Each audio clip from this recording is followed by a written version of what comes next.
जय भारत, जय भारत, जय श्री राम, जय झूलेलाल, जय झूलेलाल। आप सबको हृदय से बधाई देता हूं। पूज्य झूलेलाल जी का आशीर्वाद आप सब पर सदैव बनी रहे, यह उनके श्री चरणों में प्रार्थना भी करता हूं। भाइयों बहनों, मैं आप सबको हृदय से धन्यवाद देता हूं के विकास के लिए। सिंधी समाज ने या गोरखपुर के नागरिकों ने कभी भी कोई अड़चन नहीं आने दी और परिणाम रहा कि यह मार्ग जो हमेशा जाम में फंसा रहता था, 4 लेन का अच्छा मार्ग बन गया है। और जो भी अब इस मार्ग से आता है अच्छा हो प्रभावित होकर के जाता है कि जगह अच्छा विकास का कार्य हुआ है। इस बात को प्रमाण देती है कि हाँ, अब केवल दिल्ली और मुंबई की चर्चा नहीं होगी विकास के मामले में। हमारे को उन्होंने मेहनत को अपने जीवन का हिस्सा बनाया, परिश्रम को अपने जीवन का हिस्सा बनाया, एक सकारात्मक दिशा में प्रयास किया और जहां भी जिस भी नगर में गए, जिस भी सिटी में बसे, उस सिटी के विकास के लिए, वहां पे नयापन लाने के लिए, वहां के नागरिकों के साथ समरस होकर के व्यवस्था का हिस्सा बनने के लिए उन्होंने पूरी मजबूती के साथ कार्य किया। और यही कारण है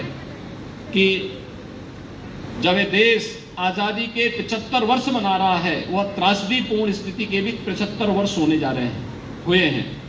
उन स्थितियों में मात्र 75 वर्षों में कोई कह ही नहीं सकता है कि सिंधी समाज कहीं बाहर से आया है। ये मान के लगता है, लोगों को लगता है जैसे गोरखपुर में है तो गोरखपुर के ही लगते हैं, मऊ में है तो मऊ के ही लगते हैं, लखनऊ में है तो लखनऊ के ही लगते हैं, अयोध्या में है तो अयोध्या के ही लगते हैं।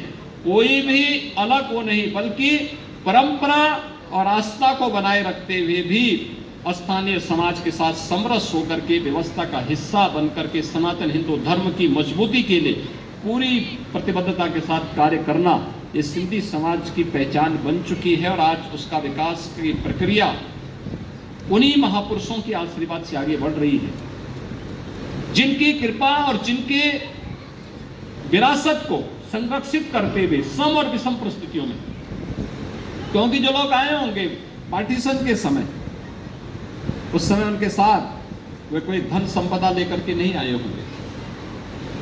वे लोग तो एक त्रासदी से जूझ करके आए थे, किसी प्रकार से अपने बच्चों को, अपने आप को बचा करके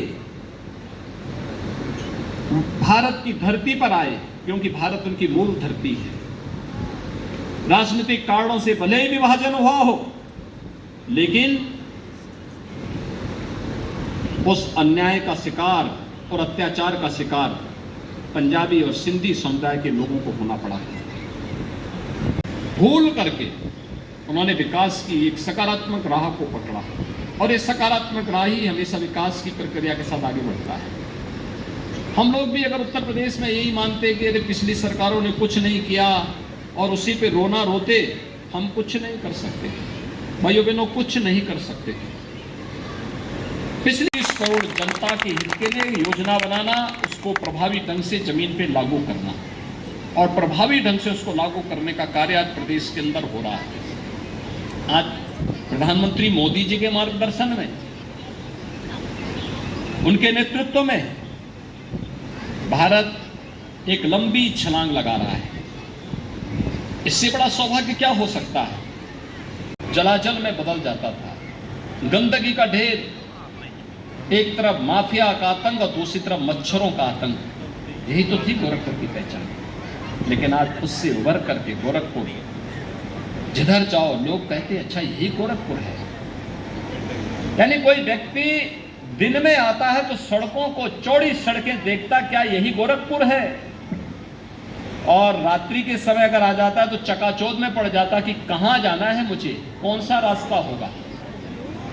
और इस मार्ग को तो जिस मजबूती के साथ आगे बढ़ाने का काम किया, सचमुच सिंधी समाज के साथ साथ में से आशीष श्रीवास्तव जो इंजीनियर हैं, इन्होंने बहुत बड़ा योगदान किया इस मार्ग को सुंदरीकरण करने में। यानी यहाँ पे भगवान झूलेलाल जी का मंदिर बनाने के साथ साथ महायोगी गोरखनाथ कॉम्प्लेक्स और इस क्षेत्र में सड़कों की डिजाइन और यहाँ का फसाड किस प्रकार से बननी चाहिए उसको बनाने में इन्होंने बहुत अच्छा योगदान किया। और परिणाम है आज पूरी सड़क अच्छी लगती, खुली लगती है, साफ साफ दिखती है, एक चौड़ीकरण दिखती है, शहर की एक नई लुक आ चुकी है।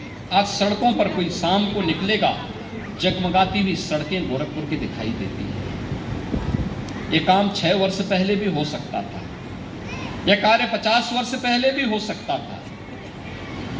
आज आप चाहिए, चाहे इस रोड पे आइए, चाहे मेडिकल कॉलेज रोड पर जाइए, चाहे मोतीपुर से एयरपोर्ट वाली रोड पर जाइए, चाहे रामगढ़ ताल वाले मार्ग पर जाइए। ठीक बोला था अर्जुन जी ने कि पहले 7 बजे तक बाजार बंद करके हर व्यक्ति अपने को सुरक्षित रखने के लिए घर के अंदर कैद हो जाता था, और रात्रि को 12 बजे तक भी लोग सड़कों पर परिवार के साथ घूमते हुए दिखाई देते हैं, क्योंकि उनको कोई भय नहीं है, क्योंकि भय मुक्त वातावरण में हम लोग रह रहे हैं।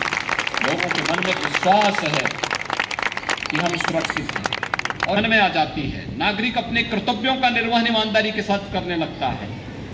जब पूर्वजों का आशीर्वाद बरसता है और जब विरासत का सम्मान होता है और पूर्वजों का आशीर्वाद हम सब के ऊपर कृपा के रूप में बरसती है, तो इस प्रकार का वातावरण बनता है जो आज यहाँ पर इस रूप में देखने को मिल रहा है, गोरखपुर में देखने को मिल रहा है।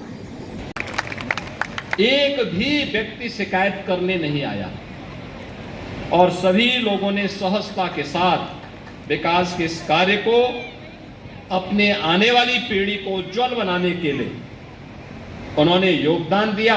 और परिणाम रहा कि इतनी अच्छी खासी सड़क यहाँ के अंदर बन गई।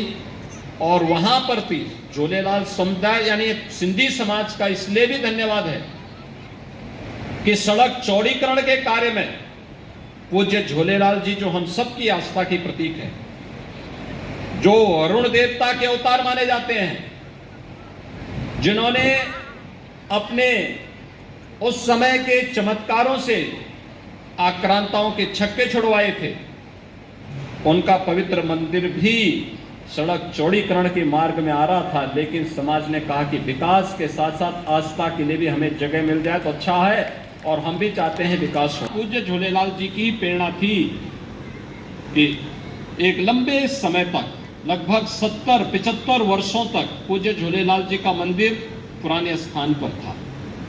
अब नए स्थान पर 70 वर्षों के बाद एक नया भव्य मंदिर बना है और पहले की तुलना में और अच्छा भव्य स्वरूप दे करके, काफी स्पेशियस जमीन दे करके उसको बनाने का प्रयास हुआ है।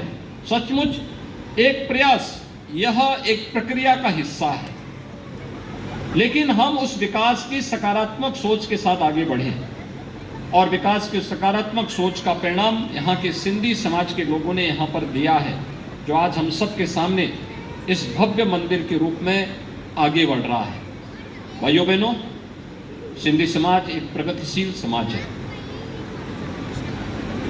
1947 में विभाजन की त्रासदी को झेलते हुए उन्होंने न केवल अपने पूर्वजों और आस्था को संरक्षित रखा, बल्कि विकास की प्रक्रिया के साथ जुड़ करके, पसीना बहा करके, परिश्रम करके आज देश के विकास में भी एक महती भूमिका का निर्वहन कर रहे हैं, बहुत बड़ी भूमिका का निर्वहन कर रहे हैं।